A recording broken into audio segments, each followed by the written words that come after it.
Good morning बच्चों। Physics की class में आपका स्वागत है। और आज फिजिक्स की क्लास में आपको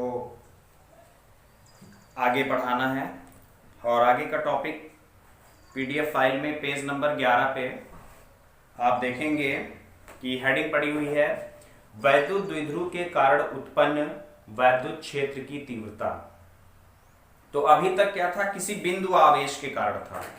जब कोई बिंदु आवेश रखा होता था प्लस क्यू या माइनस क्यू, तो उसके चारों ओर जो क्षेत्र डेवलप होता था, तो उसके चारों ओर उस क्षेत्र में अगर किसी भी अन्य परीक्षण आवेश को लाया जाता था तो उस बिंदु पर कितना वैद्युत क्षेत्र की तीव्रता किस प्रकार से या कितनी पड़ रही थी, तो उसका फार्मूले का डेरिवेशन प्रूव किया गया था वैद्युत क्षेत्र की तीव्रता का। तो अब यहां पर क्या है कि किसी वैद्युत द्विध्रुव, कोई एक वैद्युत द्विध्रुव है, तो वैद्युत द्विध्रुव जानते हो माइनस क्यू और प्लस क्यू होता है। तो वैद्युत द्विध्रुव और ये ए पॉइंट और ये टी पॉइंट, इसका मिड पॉइंट होता है ये ओ, और यहां से ये एल दूरी और यहां से ये एल दूरी। तो हम बताना क्या चाह रहे हैं कि जब वैद्युत द्विध्रुव होता है तो वैद्युत द्विध्रुव के कारण भी इसके चारों ओर वैद्युत क्षेत्र डेवलप होता है। ऐसा क्यों? ऐसा इसलिए क्योंकि ये भी तो आवेश है, प्लस क्यू और माइनस क्यू है, तो इसके भी तो चारों ओर वैद्युत क्षेत्र डेवलप होगा। तो इस वैद्युत क्षेत्र में तो यानी वैद्युत द्विध्रुव के कारण इसके चारों ओर उत्पन्न वैद्युत क्षेत्र में जब किसी अन्य इसमें कहीं पर भी कोई एक बिंदु ले लिया जाएगा और उस बिंदु पर वैद्युत क्षेत्र की तीव्रता आपको ज्ञात करनी है।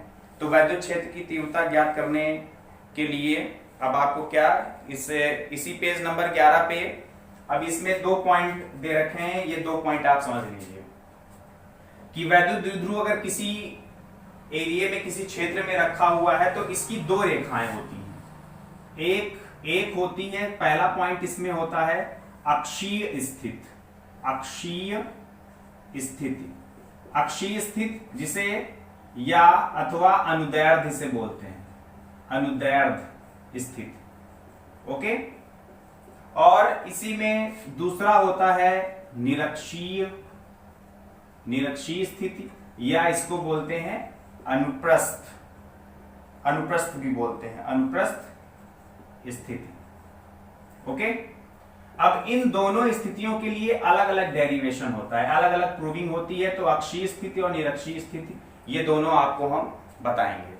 तो सबसे पहले हम प्रूविंग आपको बताते हैं अक्षीय स्थिति के लिए।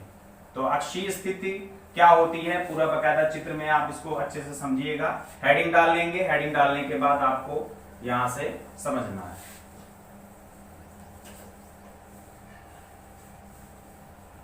तो इस चित्र में विशेष ध्यान दीजिएगा, इस चित्र को आप अच्छे से समझिए।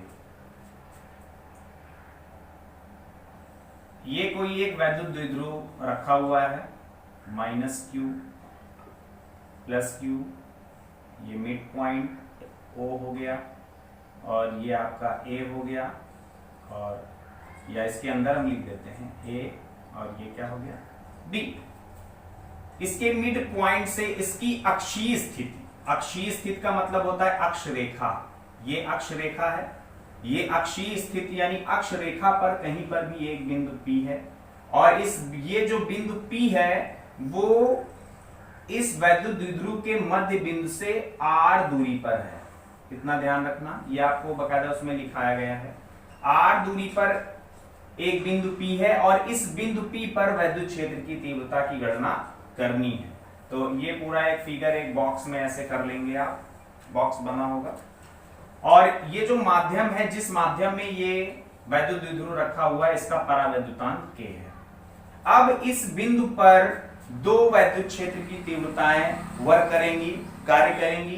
पहली प्लस क्यू के कारण और दूसरा माइनस क्यू के कारण, क्योंकि 2 बिंदु आवेश यहां पर है वैद्युत द्विध्रुव। अगर देखा जाए तो पहले बिंदु आवेश के कारण इस बिंदु पर वैद्युत क्षेत्र की तीव्रता मान लेते हैं ये E1 है इसी डायरेक्शन में, और माइनस क्यू के कारण जस्ट अपोजिट ये क्या हो गई E2 हो गई।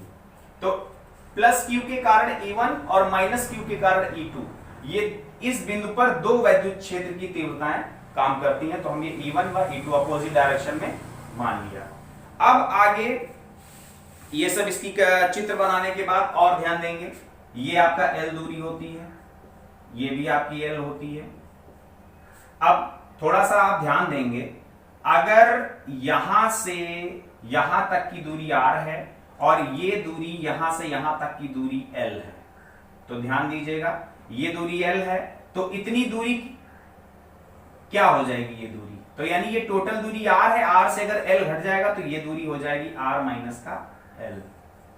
तो ये दूरी कहां से कहां तक, B से P के बीच की दूरी आपकी R माइनस L हो गई। ओके, अब यहां से यहां तक की दूरी देख लीजिए क्या हो जाएगी, R L और L, यहां से यहां तक की दूरी R है और ये इतनी दूरी और ऐड हो जाएगी तो ये हो जाएगी R प्लस L।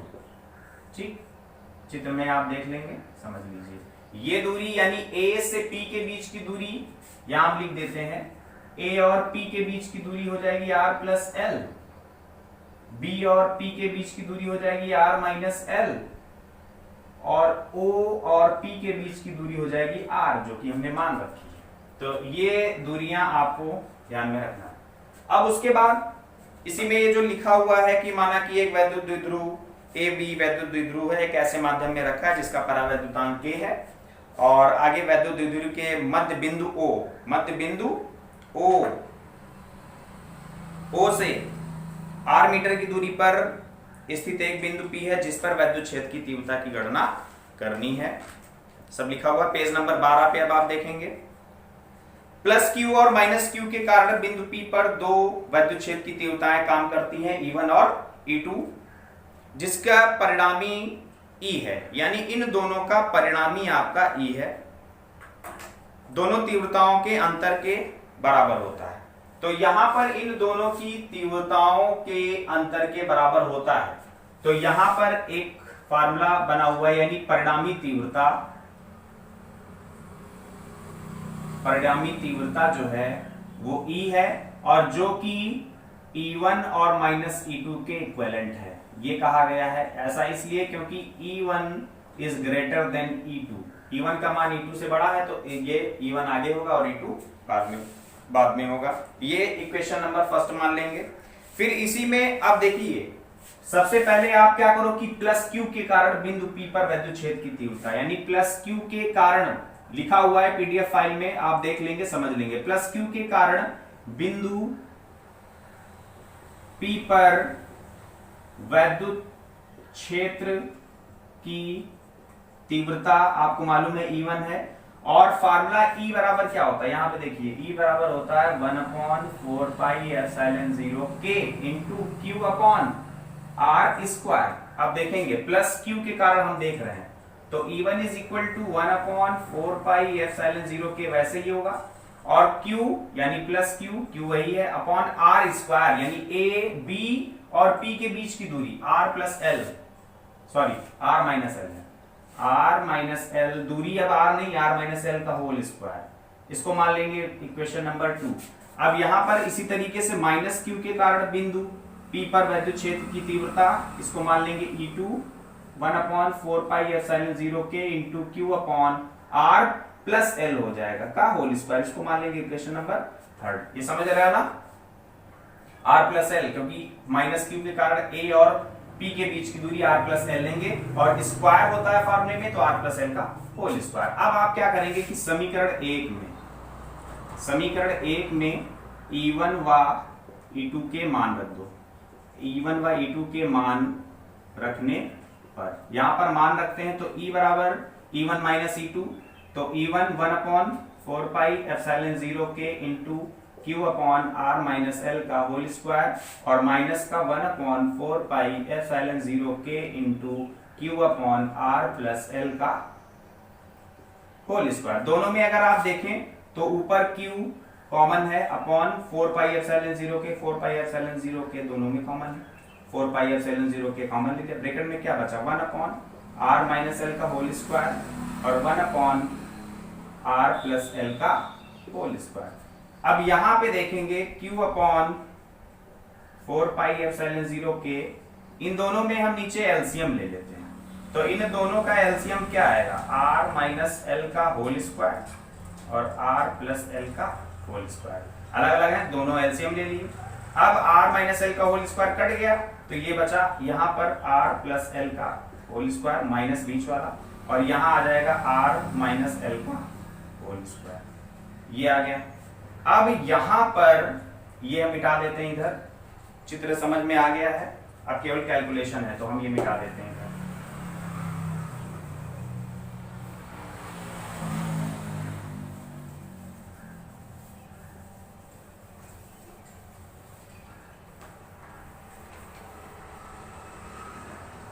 अब यहां पे देखिए हम सभी अलग अलग करके यहां पे हम मान रख देंगे, डायरेक्ट अलग अलग आपको दिखाते हैं।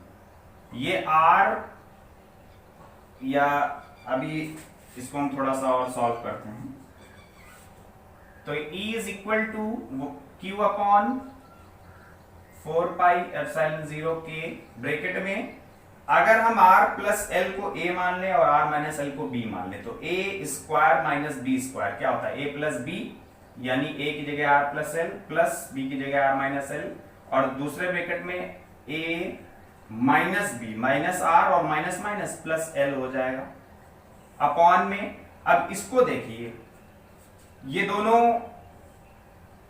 सेम स्क्वायर लगा हुआ है तो इसको हम ऐसे भी लिख सकते हैं, समझाने के लिए हम यहां पे बता रहे हैं, फिर लिख देंगे वहां पे। इसको हम ऐसे लिख दें, कोई दिक्कत, r माइनस एल और r प्लस एल का होल स्क्वायर, कोई दिक्कत नहीं है। स्क्वायर दोनों में सेम है तो अलग अलग हम लिख सकते हैं और एक ही में लिख सकते हैं।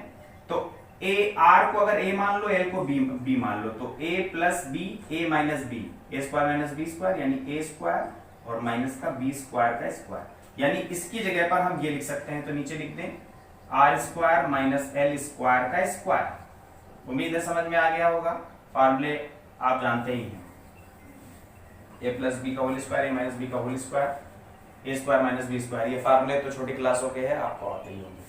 अब यहां पर देखिए r प्लस का r माइनस का, l प्लस का l माइनस का कट गया, तो E is equal to Q upon 4 pi epsilon 0 के इनटू यहां पर क्या बचा, r और r 2r, l और l 2l अपॉन में r square minus L square का स्क्वायर। अब इसको ऐसे भी लिख सकते हैं, E is equal to 1 upon Q को हम इसके साथ में लिखेंगे 1 अपॉन 4 पाई एप्सिलॉन 0 के इंटू 2l के साथ में हम Q को लिख देते हैं। तो ये 2r ऐसे ही रखते हैं, 2r ऐसे ही रखते हैं ये वाला, और इसको हम साथ में रख देते हैं 2q और l। बात वही है, q को हम 2l के साथ में रखते, गुणे में है तो कर सकते हैं, अपॉन में नीचे r square minus L square का होल स्क्वायर।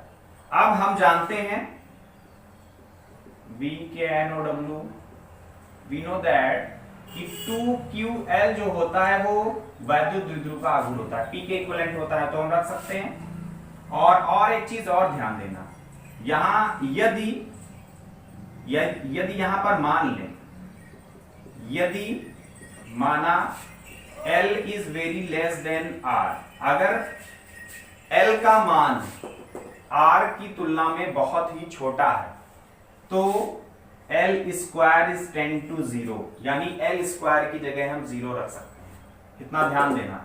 तो यहां से देखिए क्या आ जाएगा, E is equal to 1 upon 4 pi epsilon 0 के इंटू ये 2r हो गया और इसकी जगह पर p हो गया, अपॉन में r square minus L square is 10 to 0 हो गया, एल स्क्वायर की जगह 0 रखेंगे तो r स्क्वायर का स्क्वायर यानी r की पावर 4, तो r से ये काट देंगे तो यहाँ 3 बचेगा, तो ये आ जाएगा E is equal to 1 upon 4 pi epsilon 0 के इंटू 2p अपॉन में r क्यूब, ये आ गया इसकी proving, 2p upon r cube. मात्रक वही न्यूटन प्रति कूलाम।